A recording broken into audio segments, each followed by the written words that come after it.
안녕하십니까. 아산 출신 여운영 의원입니다. 오늘 도정 질의의 기회를 주신 이종화 부의장님과 모든 의원님께 먼저 감사를 드립니다. 코로나19의 확산을 방지하고 도민의 건강을 지키기 위해 피눈물 나는 노력을 경주하고 계시는 지사님과 교육감님, 그리고 부지사님과 국장님이야 많은 공직자 여러분들의 노고에 도민의 한 사람으로서 진심으로 감사를 드립니다. 또한 어려운 국난 속에서도 위대한 한민족의 국민성을 보여주신 220만 충남도민 여러분께도 존경의 인사를 드리고 싶습니다. 5천만 국민의 이름으로 코로나19와의 전쟁에서 반드시 승리하여 포스트 코로나의 새로운 세상을 활짝 열 수 있으리라 굳게 믿습니다. 코로나19로 인하여 어려워진 도민의 살림살이를 위해 여러 정책을 실시하여 주신 것에 대하여 다시 한번 감사를 드리면서 혹시나 우리가 간과하고 지나가는 문제점이 없는지 살펴보고자 이 자리에 섰습니다. 모든 정책은 공정해야 하며 합리적인 이해가 필요하다고 생각하면서 몇 가지 질문을 드리겠습니다. 김석필 경제실장님 나오셔서 답변해 주시기 바랍니다.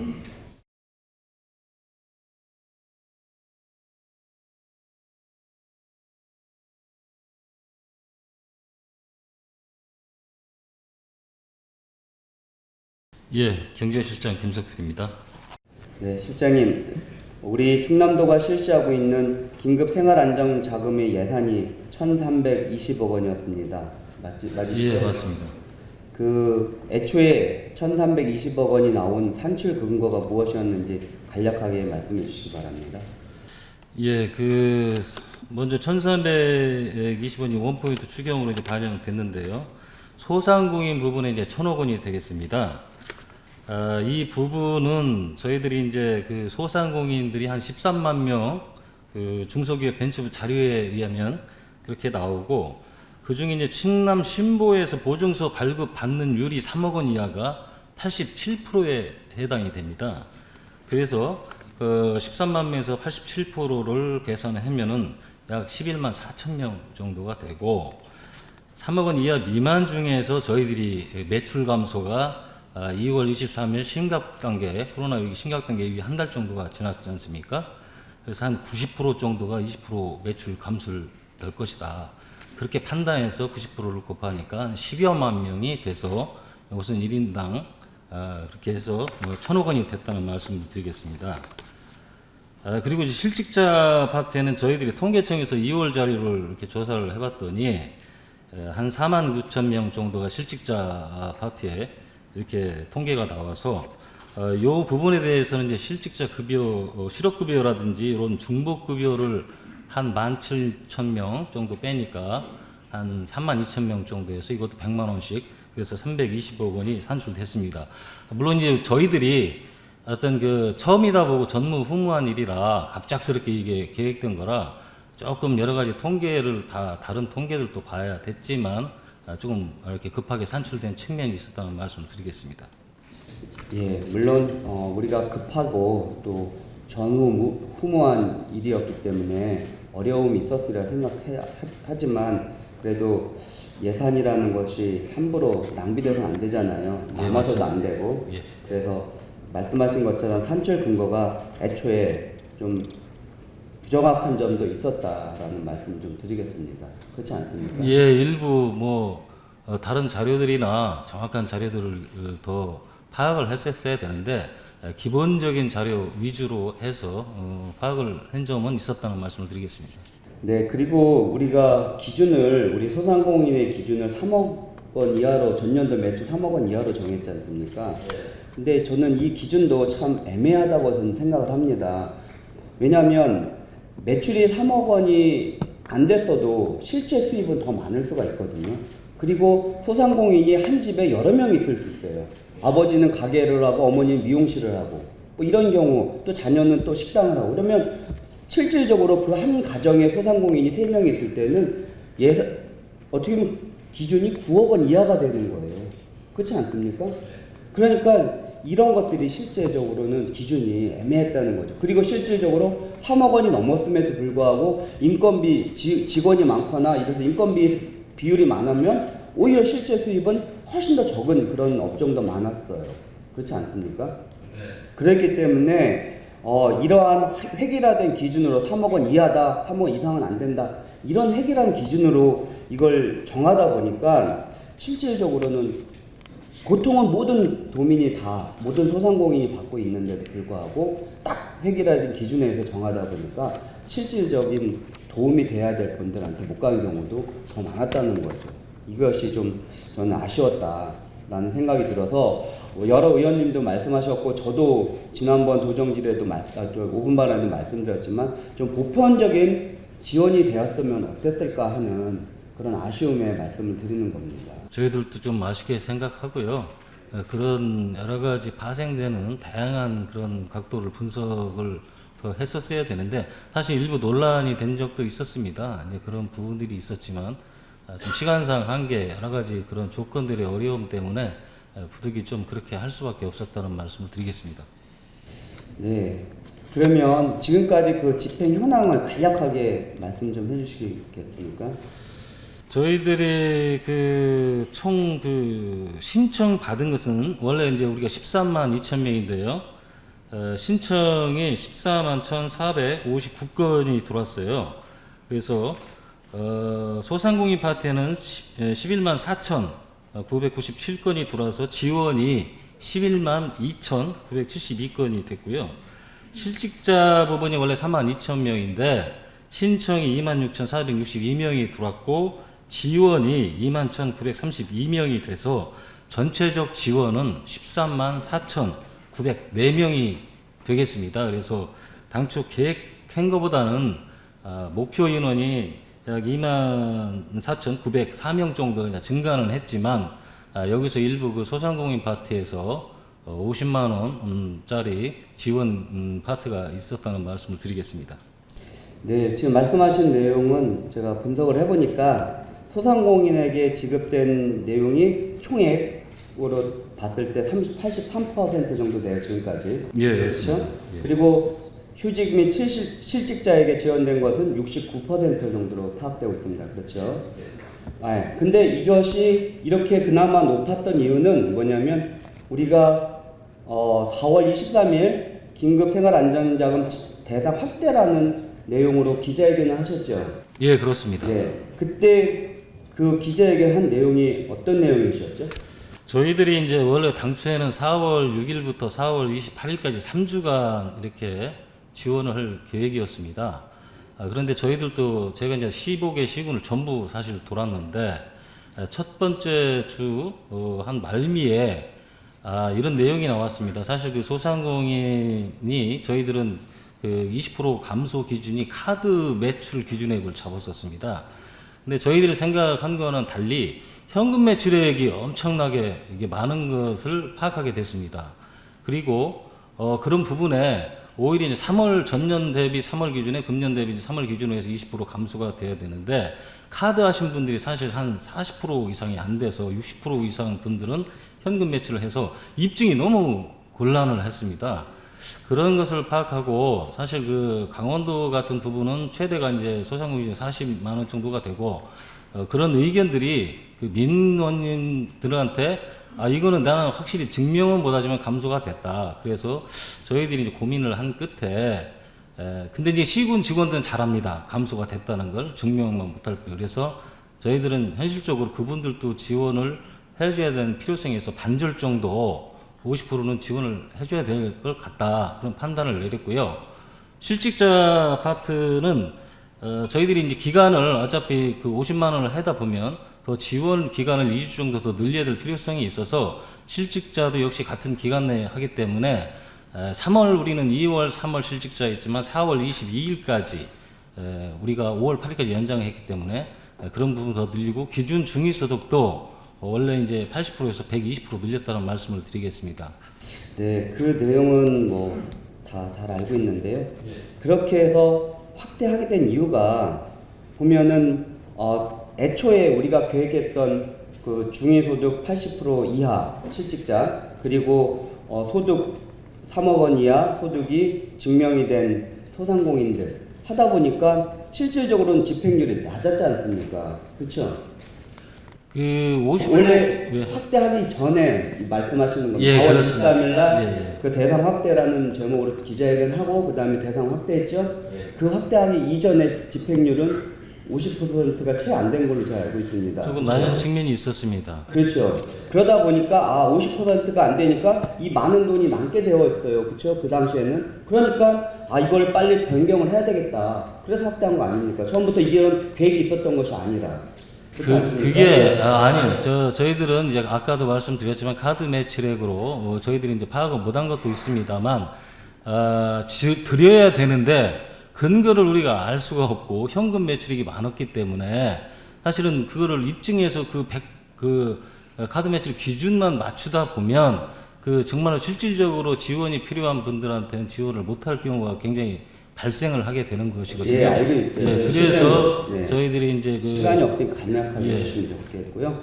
그래서 처음부터 그러면 그렇게 했었으면 혼란이 없었다는 거죠. 처음에 갔는데 소득이 증명이 안 된다, 탈락해서 가고 싸움이 붙고 일선 동사무소나 신청하는 데서 이런 어마어마한 혼란이 있었어요. 그러다가 갑자기 23일 날 그 확대한다고 발표하니까 또 안 됐다고 했던 사람이 또 다시 가서 또 신청을 하고 이러한 혼란이 있었다는 거죠. 그러니까 이거는 제가 보기에는 말씀드린 것처럼 지급을 하다 보니까 그 저조하니까 집행률 저조하니까 50%밖에 안 되니까 이거를 갑자기 변경한 거예요. 그래서 더 늘린 거밖에 안 된다는 거죠. 처음부터 그런 계획이었으면 그랬었으면 아무런 혼란도 없고 뭐 여러 가지 욕도 못 먹고 그랬을 텐데 그렇지 않습니까? 솔직해졌으면 좋겠어요 우리가. 예, 하여튼 그 처음에 계획도 아까 말씀드렸지만 좀 나름대로 처음 하는 일이라 여러 가지 저희들이 어려움이 있었다는 말씀을 예, 드리겠습니다. 그리고 실직자 수당 지원도 마찬가지예요. 처음에는 중위소득 80% 해놓으니까 실질적으로 대상자가 그렇게 많지 않았던 거예요. 그래서 23일 날 120% 확대한 거 아닙니까? 그렇지 않습니까? 그래서 했는데도 불구하고 지금까지도 69%밖에 집행이 안 된 거예요. 그렇지 않습니까? 그러니까 이게 처음부터 우리가 물론 급했다고는 하지만 좀 더 계획을 면밀하게 철저히 세웠어야 되는데 그렇지 않고 중간에 바뀌고 이러니까 혼란만 더 가중됐다는 거죠. 이런 문제점은 좀 직시해서 앞으로는 이런 일이 없도록 해줬으면 좋겠다라는 생각을 예, 잘 알겠습니다. 네. 그리고 지금 말씀드린 것처럼 이 긴급생활 안정자금 신청과 그 다음에 민원 처리 등으로서 일선에서는 엄청난 혼란과 고통이 있었던 거 아시죠? 너무 잘 알고 있습니다. 네.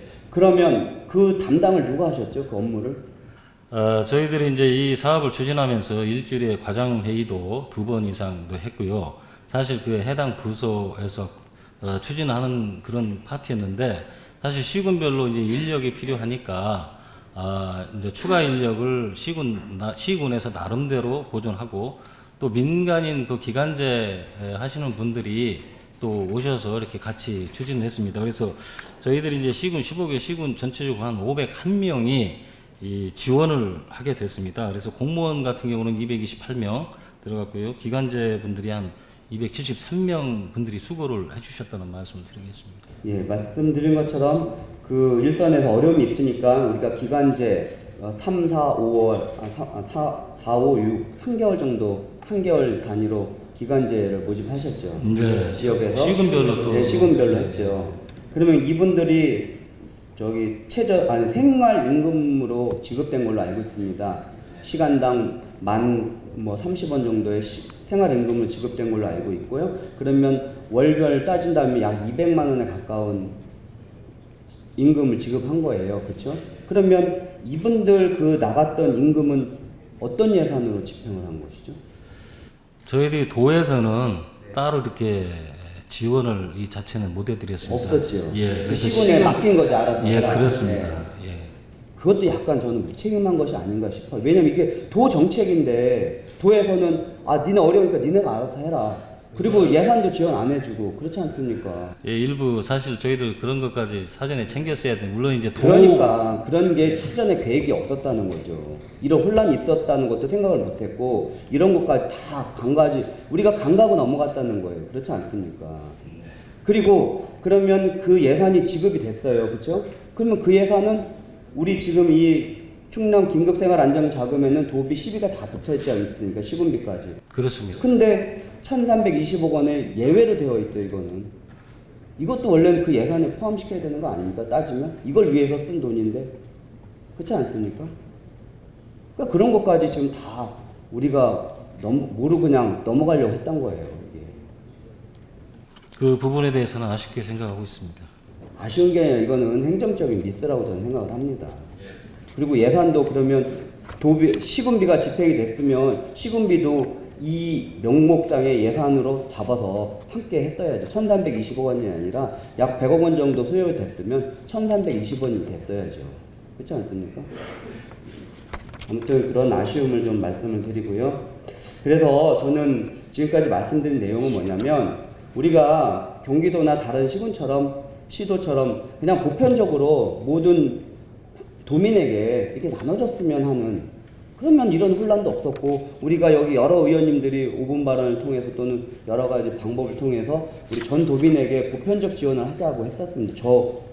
저도 마찬가지였고요. 근데 그렇지 않았던 이유가 좀 아쉬웠다고 생각하고 있습니다. 그 점에 대해서 어떻게 생각하십니까? 글쎄 이제 보편적 복지를 어떤 추진하면 행정력이나 그런 게 이제 낭비도 적고 불만도 아마 별로 좀 줄어들 것이다 생각은 하고 있습니다. 그렇지만 이제 코로나가 이제 저희들 심각 단계 2월 23일 이후에 어떤 그 저변에 깔려 있는 경제 어떤 주체들의 힘든 사정들이 이게 급격하게 이제 표출이 돼 왔어서 저희들은 이제 부득이하게 어떤 소상공인이나 자영업자 또 실직자 등 그런 분들한테 이제 지원을 해서 조금 선별적인 복지 제도를 추진했다는 말씀을 드리고, 또 나름대로 이제 전체적으로 주면은 뭐 비용이 많이 될 거로 예상이 되지만 또 이렇게 좀 축소해서 집중적으로 지원했다는 부분에 대해서는 재원을 좀 효율적으로 이용했다는 나름대로 평가는 하고 있습니다만, 어쨌든 이렇게 초기에 소상공인이나 자영업자, 실직자분들을 지원한 측면과 더불어서 또 정부에서 이제 긴급 재난지원금과 맞물려서 돌아가서 결과적으로는 괜찮은 효과를 냈다고 저는 그렇게 생각을 하고 있습니다. 네, 효과가 없었다는 건 전혀 아니고요. 효과가 컸습니다. 상당히 도움이 많이 됐고요. 단지 그 도움을 받는 절차와 과정에서 문제가 있었다는 걸 말씀드리고 거기에서 소외된 사람들이 불만이 많았다는 거죠. 저는 그걸 말씀드리는 거죠. 그 혜택받은 10여만 명의 그분 외에 수십만 명의 어려운 사람들이 더 있었다는 걸 좀 이해해 달라는 말씀입니다. 그리고 말씀드렸지만 물론 선택적으로 한 건 잘하셨을 수도 있어요. 따지면 어려운 사람 먼저 선택적으로. 그러나 결과를 보면요. 우리가 만약에 한 사람 1인당 뭐 10만 원, 20만 원씩 지원했을 때 그 한 가정으로 보면은 100만 원 주는 거와 거의 비슷한 효과예요. 50만 원을 주는 거라. 거의 효과가 비슷해요. 그리고 지금처럼 소상공인 또는 뭐 실직자 이렇게 해주면요.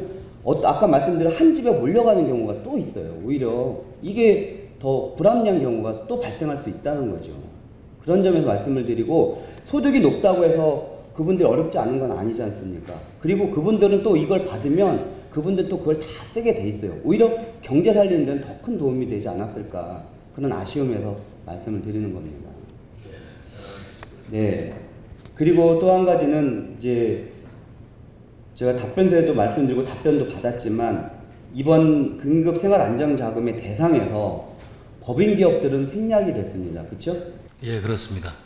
뭐 답변서에 보면 뭐 법인 기업은 뭐 법인의 대표자에게 주는 것도 어렵고 뭐 법인의 통장에 나가니까 증명도 어렵고 이런 얘기를 하셨는데, 실질적으로는 소상공인에는 법인도 포함되는 거 아시죠?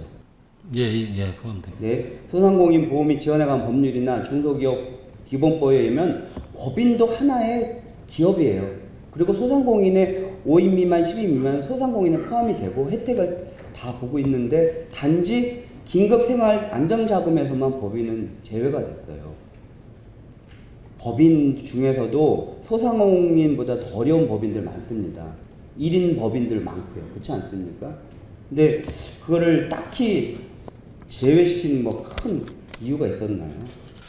저희들이 이제 이제 소상공인 이게 생계비 쪽으로 긴급하게 코로나 19의 직격탄을 맞은 소상공인 분들한테 어떤 생계비 차원으로 이제 지급하였거든요. 이런 부분들이. 근데 개인 사업자 같은 경우는 사업상 발생하는 모든 문제나 여러 가지 부채, 손실, 이건 사업자가 전적으로 이제 책임을 지는 반면에 그 법인 대표 하시는 분들은 이제 여러 가지 근로소득자로 인정돼서 뭐 교육비라든지 의료비 여러 가지 사업상 손실 책임에 한계가 있어서 예를 들면 법인에서 주주 어떤 그런 배당의 문제가 있기 때문에 이게 우리가 지원을 해준다기도 온전히 그 대표자한테만 가는 게 아닌 구조가 돼 있어서 이것은 생계비로 지원할 때 좀 약간 개인 사업자하고는 약간 상황이 다르다 그렇게 판단을 해서 법인을 일부 거기에 포함을 시키지 못했던 점이 있었습니다. 실장님, 그거는 제가 이해하기 좀 어려운 부분이거든요. 법인의 대표가 있죠. 그럼 대표가 있고 물론 주주가 있는데 우리가 말하는 소상공인에 대한 법인 기업은요, 그런 제도가 안 돼 있어요. 무슨 주주가 있고 막 이런 시스템이 아니에요. 자본금 내고 법인 만들어서 1인 법인도 많고요. 5인 미만의 법인들이 있습니다. 5인 미만이라도 상시 근로자가 5인인 거지 뭐 거기 주주가 5인이 아니지 않습니까? 그렇죠? 저는 그걸 말씀드리는 거지. 지금 우리가 말씀하신 실장님 말씀하신 건 대기업이에요. 주주가 있고 막 해서 자본금이 많고 이런 거지 그런 기업을 말씀드리는 게 아닙니다. 나가보세요. 이런 기업들 많아요. 특히 무슨 건설업 하는 분들 보면 건축업 하시는 분들 1인 기업이에요. 그리고 일 받아서 외주 주는 거고 그렇지 않습니까? 거기에 무슨 주주가 있고 뭐가 있습니까? 물론 법인이니까 명목상 이사는 있겠죠. 그렇지 않습니까? 예. 그런 분들 다 일 없어서 손가락 빨고 있었어요. 법인도 기업입니다. 소상공인이고 세금 내고. 그러니까 지금 시장님 말씀하신 그런 잣대로는 그런 소상공인 기업은 법인에게는 적용이 되지 않는다는 것을 좀 인식해 줬으면 좋겠습니다. 그리고 또 한 가지 일용직 근로자분들에 대한 지원이 없었다고 제가 많이 주변에서 듣고 있습니다. 어떻게 이게 잘못된 정보인지 아니면 지원을 하셨는지? 저희들 그 공고 안에 일용직에 대해서 다 칸입 별도로 편입돼서 그분들도 당연히 지원을 하게끔 돼 있었습니다. 일용직 근로자 어떤 일용직 근로자를 말씀하시는지 혹시 아시나요? 제가 말씀하는 거. 사실은 이제 사실 뭐 생활비를 벌기 위해서 이제 농무를 한다든지 사실 예를 들면 한 달에 뭐 한 열흘 이상 갔는데 이게 꾸준히 어떤 그 인력센터라든지 어떤 파트에 이제 일하시는 분들이 사실 많이 있거든요.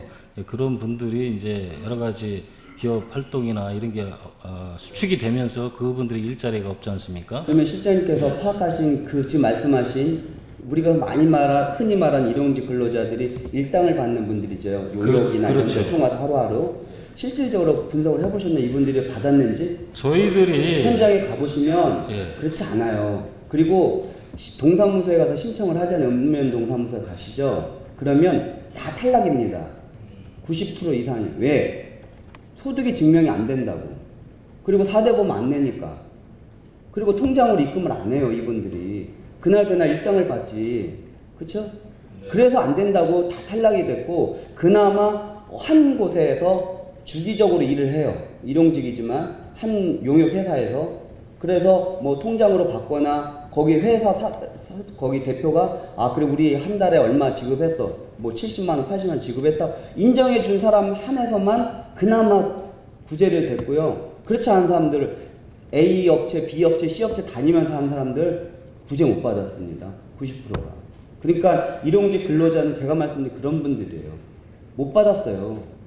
그러니까 이건 한 번 더 파악을 해보셔야 될 필요가 있다는 거죠.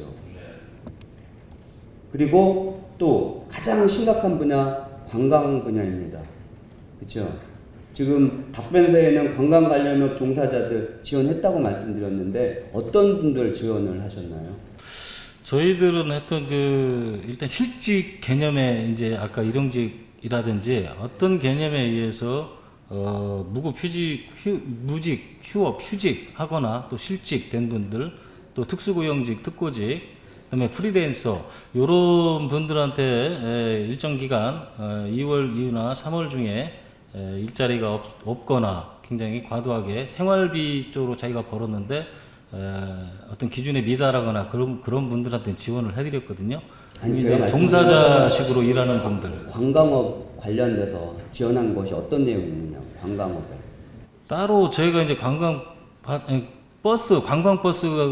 네, 그런 좀 있습니다. 관광버스는 네. 운수업 종사자로 해서 지원을 된 걸로 알고 있어요. 그건 따로 180억 지원했죠. 1325억 외에. 그쵸? 예, 그렇습니다. 그걸로 지원한 거고요. 그렇죠? 제가 말씀드리는 것은 여행업, 특히 여행업이나 숙박업 하시는 분들에 대한 지원이 없었다는 겁니다. 이게 뭐냐면 관광업, 여행업을 하시는 분들이 대부분 1인 법인 기업이에요. 대부분. 왜? 관공서 입찰을 하려면 법인 아니면 안 되지 않습니까? 그러다 보니까 1인 기업인데도 불구하고 전혀 못 받았어요. 법인이란 이름으로. 그리고 숙박업 못 받은 곳이 태반입니다. 제일 어려운 데가 코로나로 인해서 제일 어려운 부분이 관광업인 건 아시죠?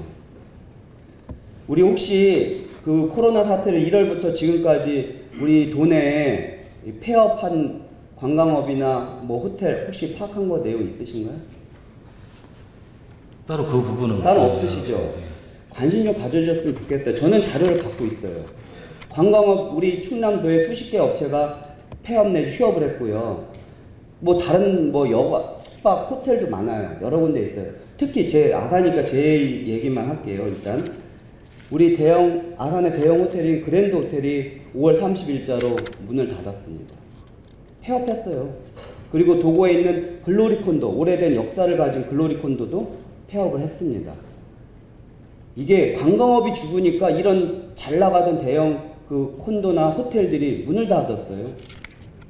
그래서 우리 아산 시민들이 참 안타까워하고 있습니다. 그나마 우리가 많이 이용하던 호텔인데, 그리고 많은 관광객들이 오고 외국인 관광객들이 많이 오던 곳인데 문을 닫았습니다. 이런 심각한 상황이 관광업계에 일어나고 있어요. 물론 소상공인으로 시부되는 우리 그 법인 1인 기업의 법인 여행업들도 많지만 대형 이런 것도 이렇게 문을 닫고 있습니다. 얼마나 어려웠으면 문을 닫겠습니까? 근데 실질적으로는 이런 데 지원이 우리가 없었다는 거죠. 이 긴급생활안정자금 속에는 그런 것들이 빠져 있었다는 거예요. 우리가 더 고민해야 될 이 부분이 아닌가. 저는 그렇게 생각을 하고, 그래서 말씀드리는 게 지금 저희가 지급하고 남은 예산들이 좀 있지 않습니까? 한 200여 원 되었는 걸로 알고 있는데, 이런 것들을 지금이라도 이런 어려워하는 관광 관련업 쪽에 지원할 의향은 없으신지요? 일단 잔액 부분은 전체적으로 한 그 도비와 시비가 합쳐져서 한 268억 정도 남은 걸로 알고 있습니다. 근데 지금 이거는 저희들이 남은 부분은 뭐 시군에 정산을 해서 회수를 해야 되고요. 글쎄요, 이 부분은 용처가 뭐 확실하게 정해졌다고 제가 뭐 지금 결정된 것은 아니지만 일부 이 부분에 대해서 어느 정도 쓰임새가 일부 정해졌다는 말씀을 드리고, 요 남은 금액으로는 좀 하기가 어렵지 않나 그렇게 판단합니다. 그렇다면 지금 말씀드린 것처럼 아까 말씀드린 1인 소상공인에 해당하는 법인 기업들, 여행업을 포함한 모든 법인들 한번 파악해 보면 그렇게 많지는 않을 거예요. 그렇죠? 충남에. 그러면 말씀하신 대로 지금 서울이나 다른 지역은요, 법인도 다 지원을 했어요. 똑같이. 소상공인에 해당하면 법인이든 개인 기업이든 다 했습니다. 왜 우리 충남만 이렇게 차별을 해야 되는지 전 이해가 안 가는데, 남은 예산을 가지고 혹시나 그런 쪽에 활용할 수 있는지 다른 일반 소상공인처럼 똑같이 한번 분석을 좀 해주시길 부탁을 드리고, 혹시나 예산이 부족하다 그러면 의지만 있으시면 우리 추경 또 해도 되잖아요. 그거 하지 않습니까? 그렇죠? 한번 포함시킬 수 있는 방안을 검토해 주셨으면 좋겠습니다. 네, 검토하겠습니다. 네, 그렇게 해주시길 부탁을 드리고 마지막 질문 하나 더 드리겠습니다. 지금 대구시를 비롯한 몇 개 시도에서는 그 우리 긴급생활안정자금에 대한 지원을 다 똑같이 했잖아요. 근데 일단 대구와 이제 몇 개 시도는 다시 2차 긴급생활안정자금을 준비하고 있습니다. 왜냐하면 이게 금방 끝날 줄 알았는데 안 끝났어요. 코로나 사태가 계속 이어지죠. 그리고 요즘에 다시 또 2차 확산이 진행된다고 우려하고 있습니다. 우리 충남에도 산발적으로 좀 발생하고 있고요. 우리 아산도 계속해서 지금 발생해 오늘도 저희 동네 발생을 했어요. 그러다 보니까 사람들이 이제 식당도 야 오늘부터 가지 말아야 되겠다라는 그런 경각심을 또 갖고 있어요. 이러다 보면 또 경제가 또 죽을 수가 있습니다. 그래서 우리 혹시 충남도에서는 2차 지원을 할 생각은 없으신지, 만약에 2차 지원을 한다면 대구시나 다른 시도처럼 다 전 시민에게 지급한다고 해요. 여기는 대구시 같은 경우 이제 계획을. 우리는 그럴 의향은 혹시 없으신지. 글쎄 가장 좋은 방법은 다시 이런 긴급 생활안정 자금이 다시는 서서는 안 되면 가장 좋지만 또 예견상 2차 또 감염이라든지 2차 어떤 그런 코로나 확산이 예상이 된다고는 하는 얘기는 들었습니다. 물론 이제 저희들 정부 차원에서는 당연히 어떤 도민의 어떤 경제 어떤 그런 생활 부분들에 대해 책임을 져야 되고요. 다만 그 방법에 대해서는 좀 논의를 우리가 선별적으로 할 거냐 아니면 보편적으로 할 거냐는 추가로 더 논의가 되어야 된다고 생각을 합니다. 그리고 이제 대구시나 다른 자치단체처럼 저희들도 만약 그 예견된다면 선제적으로 빨리 대응을 하는 게 필요하다고 생각합니다. 네, 알겠습니다. 지금 말씀하신 것처럼 좀 심각하게 고민을 좀 해주셨으면 좋겠고요.